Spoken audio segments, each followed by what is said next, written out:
Remember, O most gracious Virgin Mary, that never was it known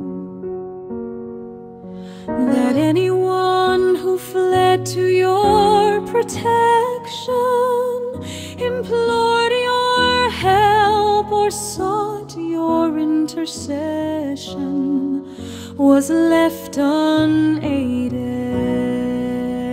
Inspired by this confidence, I fly unto thee, O Virgin of Virgins, my Mother.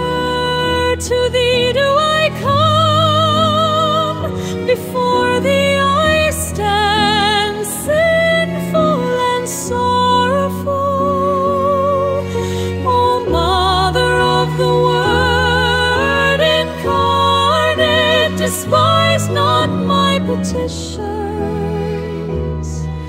but in thy mercy hear